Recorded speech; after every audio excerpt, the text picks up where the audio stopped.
अस्सलाम वालेकुम स्टूडेंट्स। आज का मेरा लेक्चर रिवीजन सेक्शन नंबर 115 पर है। Section number 115 principle of natural justice पे अमल करते हुए हाई कोर्ट को इस चीज़ की इजाज़त देता है कि वो उससे जो मताहत डालते हैं, यानी कि जो सब ऑर्डिनेट कोर्ट्स हैं हाई कोर्ट के, वो जो केस डिसाइड करती हैं उनमें कोई गलती है या कोई उनमें एरर है, ठीक है, तो वो उसकी री एग्जामिनेशन कर सकती हैं और केयरफुल रीडिंग कर सकती हैं। जब हम मज़ीद सेक्शन नंबर 115 को पढ़ते हैं तो हमें पता चलता है कि जो इसकी नेचर है, रिवीजन की नेचर है, वो डिस्क्रिशनरी है, यानी कि स्वाबदीदी है, इनहेरेंट नहीं है। रिवीजन का जो मतलब है वो है री एग्जामिनेशन, ठीक है, केयरफुल रीडिंग। केयरफुल रीडिंग करना किसके लिए? करेक्शन के लिए और इम्प्रूवमेंट के लिए। इस सेक्शन का मुतालिया करते हुए जो अगली बात हमारे इल्म में आती है वो है modes of institution of revision, यानी कि कौन लोग हैं,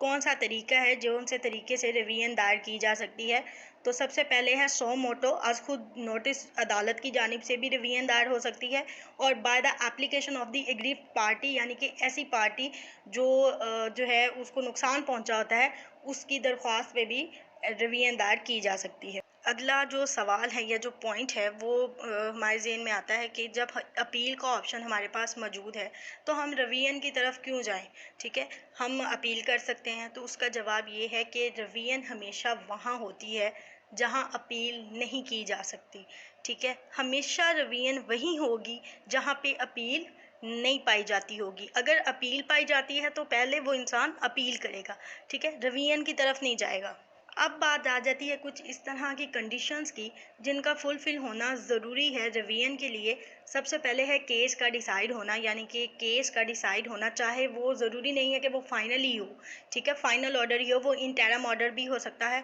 वो इंटरलोकेटरी ऑर्डर भी हो सकता है, ठीक है, उसकी बेस पे रिवीजन दायर हो सकती है। उसकी एग्जांपल है स्टे ऑर्डर,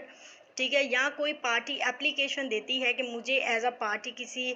जो है सूट में शामिल कर लिया जाए और वो रिफ्यूज़ हो जाती है, ठीक है, उसकी बेस पे भी रिवीजन हो सकती है। दूसरी जो कंडीशन है वो ये है कि जो फैसला दिया हो या ऑर्डर दिया हो वो सब ऑर्डिनेट कोर्ट ने दिया हो, यानी कि ऐसी कोर्ट जो हाई कोर्ट के मताहत होगी उसका ऑर्डर हो, तब हम रिवीजन फाइल कर सकते हैं। जब ये तमाम कंडीशंस फुलफिल हो जाती हैं तो जो हायर कोर्ट है वो सब ऑर्डिनेट कोर्ट की प्रोसीडिंग में इंटरफेयर कर सकती है। जब सब ऑर्डिनेट कोर्ट ऐसा इख्तियार इस्तेमाल करेगी जो उसको दिया ही नहीं गया, ठीक है, और जो इख्तियार उसको दिया गया है वो उसको पूरा करने में नाकाम रहेगी, या वो इलीगल तरीके से अपना जो जुरिस्डिक्शन है, ठीक है, पावर ऑफ जुरिस्डिक्शन है, वो इस्तेमाल करेगी, तब जो हायर कोर्ट है लोअर कोर्ट की प्रोसीडिंग में इंटरफेयर कर सकती है। कब? जब तमाम कंडीशन फुलफिल हो जाएं उसके बाद। अब बात आ जाती है एक ऐसे ऑर्डर की जो पहले रिवीजन दायर की गई थी, उसके नतीजे में किसी सब ऑर्डिनेट अदालत ने दिया है, ठीक है, क्या उसके नतीजे में भी सेकंड रिवीजन जो है फाइल हो सकती है? तो इसका जवाब है नहीं। जब भी कोई सब ऑर्डिनेट को रिवीजन में कोई ऑर्डर देती है तो रिवीजन के खिलाफ मजीद रिवीजन फाइल नहीं हो सकती। अब बात कर लेते हैं लिमिटेशन पीरियड की, ठीक है, कि कितने अरसे में हम रिवीजन दायर कर सकते हैं। अगर तो कोई पार्टी रिवीजन दायर करना चाहती है या कोई पर्सन रिवीजन दायर करना चाहता है तो उसका दौरानिया है 90 डेज़, यानी कि 90 दिन। लेकिन अगर अदालत सो मोटो पे, यानी कि खुद साख्ता एक्शन पे रिवीजन दायर करवाती है तो उसकी कोई लिमिटेशन नहीं है। दूसरे नंबर पे ये जानना इम्पॉर्टेंट है कि रिवीजन कौन कौन सी अदालत में फ़ाइल हो सकती है। वो हाई कोर्ट में भी हो सकती है और डिस्ट्रिक्ट कोर्ट में भी हो सकती है, ठीक है, सिर्फ हाई कोर्ट में जो है वो भी नहीं है, और सिर्फ डिस्ट्रिक्ट कोर्ट में भी हो सकती है ऐसा भी नहीं है, दोनों में हो सकती है। नेक्स्ट जो इम्पॉर्टेंट है वो ये है कि ये कंटिन्यूटी ऑफ प्रोसीडिंग नहीं है, यानी कि इसका मतलब ये नहीं है कि जो प्रोसीडिंग है वो जारी रहे, it is not a continuity of proceeding. ये तो कुछ इम्पॉर्टेंट कॉन्सेप्ट्स जो रिवीजन पढ़ने से पहले आपके क्लियर होना ज़रूरी हैं, और अब जो है मैं बेरक से पढ़ने वाली हूँ रिवीजन को। There are 4 points in section 115 and I am going to explain point number 1। The high court में कॉल बुला सकती है for the record of any case, किसी भी केस के रिकॉर्ड को, विच हैज़ बीन डिसाइडेड, जो डिसाइड हो चुका होगा, by any court subordinate to such high court, किसी भी ऐसी अदालत से जो उस हाई कोर्ट के मताहत होगी, एंड और इन विच जिसमें no appeal lies there to, कोई अपील दायर ना की जा सकती हो, एंड और if such subordinate court appears, और अगर ये जाहिर हो जाए कि वो जो मताहत कोर्ट है उसने to have exercised a jurisdiction, उसने कोई ऐसा इख्तियार इस्तेमाल किया है नॉट वेस्टेड इन इट, जो उसको नहीं दिया गया बाय लॉ कानून की जानिब से, और to have failed to exercise a jurisdiction so vested, या जो इख्तियार उसको दिया गया है उसे इस्तेमाल करने में नाकाम रही है, और to have acted in the exercise of its jurisdiction illegally और विद मटीरियल इरेगुलरिटी, या अपने इख्तियार समात के इस्तेमाल में उसने गैर कानूनियत या बेज़ाब्तगी का मुजाहरा किया है। द हाई कोर्ट में मेक दे सकती है सच ऑर्डर, ऐसा हुक्म, इन दी केस, इस केस में, एज इट थिंग्स फिट, जो उसको मुनासिब लगता है या जो वो मुनासिब समझती है। सबसे पहले इसमें ये बता दिया गया है कि जो हाई कोर्ट है वो किसी भी ऐसे मुकदमे का रिकॉर्ड मंगवा सकती है जिसका फैसला उसके मताहत अदालत ने दिया होगा या जिसमें अपील दायर नहीं की जा सकती होगी।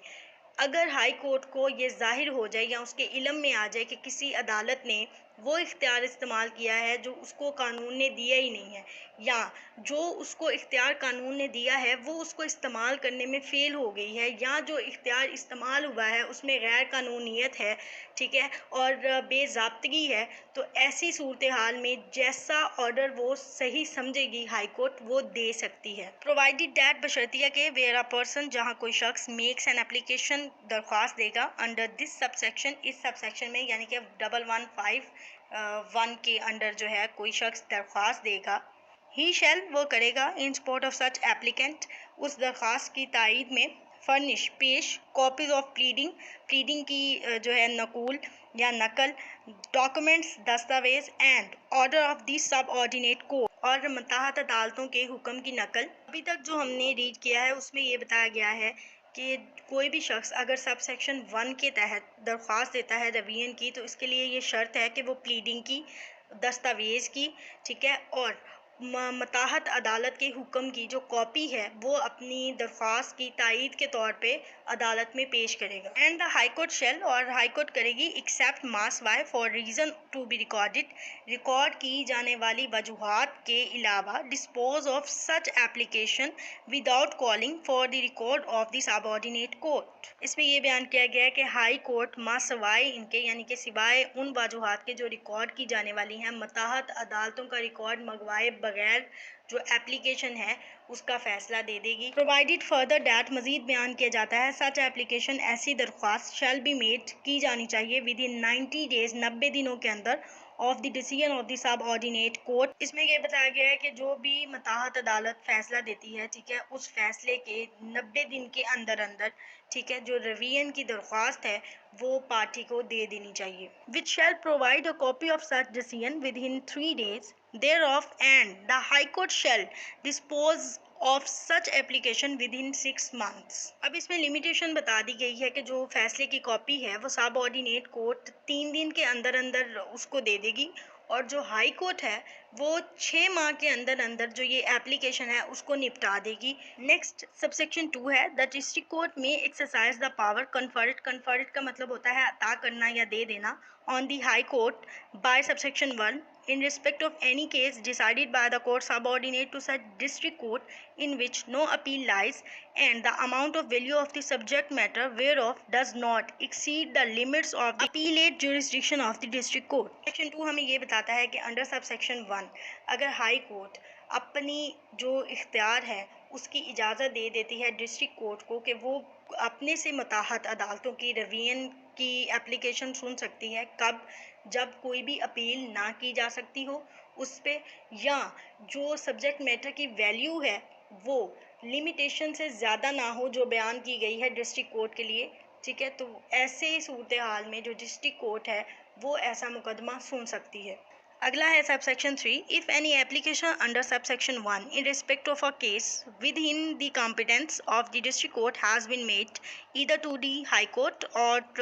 The district court, no further such application shall be made to either of them. Subsection 3 में हमें ये बता दिया गया है कि अगर सबसेक्शन 1 के तहत, ठीक है, डिस्ट्रिक्ट कोर्ट के दायरा समात में या दायरा इख्तियार में कोई एप्लीकेशन डिस्ट्रिक्ट कोर्ट को या हाई कोर्ट को दे दी गई है तो अब कोई मजीद एप्लीकेशन इन दोनों को नहीं दी जाएगी रिवीजन के हवाले। नेक्स्ट है subsection number 4, no proceeding in revision shall be entertained by the high court against an order made under subsection 2 by the district court. वही बात जो मैंने पहले एक्सप्लेन कर दी थी कि अगर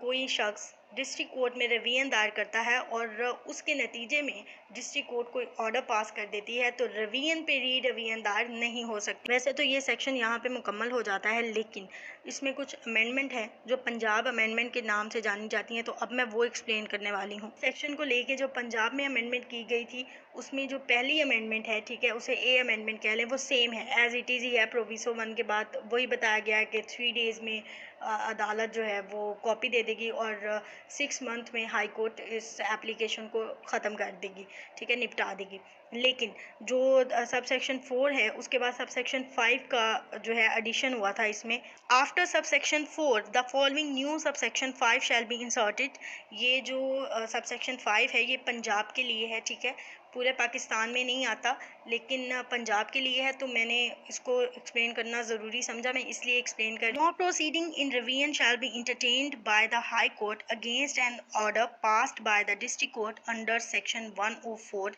यानी कि अपील फ्रॉम ऑर्डर्स, ठीक है। इसके तहत 104 के तहत कोई भी ऑर्डर जो डिस्ट्रिक्ट कोर्ट पास करेगी उसमें हाई कोर्ट रिवीजन को इंटरटेन नहीं कर सकती, ठीक है। ये जो अमेंडमेंट है पंजाब अमेंडमेंट उसमें ये बता दिया गया है। अगर लॉ गेट एमसीक्यूज़ की बात की जाए तो वो जो मैंने स्टार्ट में इतनी लंबी तमहीद बांधी है उसमें से वो कुछ भी उठा के एमसीक्यू के तौर पे दे सकता है। सेकंड नंबर पे आप लोगों ने ये याद रखना है कि जो बेयर एक्ट है उसमें 3 कंडीशन दी गई हैं हाई कोर्ट के जो है रिवीजन करने की, ठीक है, ये याद रखना है। नेक्स्ट आप लोगों ने ये याद रखना है कि जो हाई कोर्ट है वो 6 मंथ में प्रोविसो 2 के अंडर 6 मंथ में डिस्पोज ऑफ करेगी एप्लीकेशन रिवीजन की।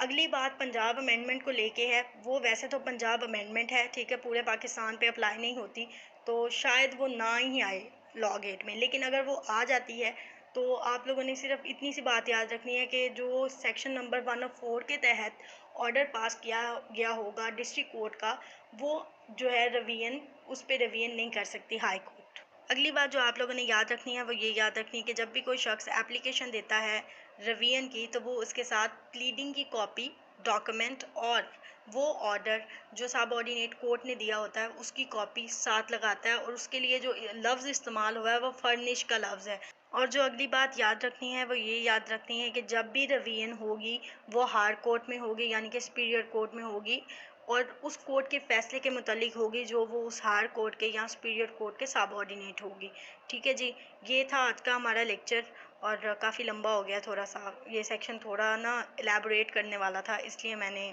ज़रा इस पे टाइम लगाया, ठीक है। तो उम्मीद है आप लोगों को समझ आई होगी।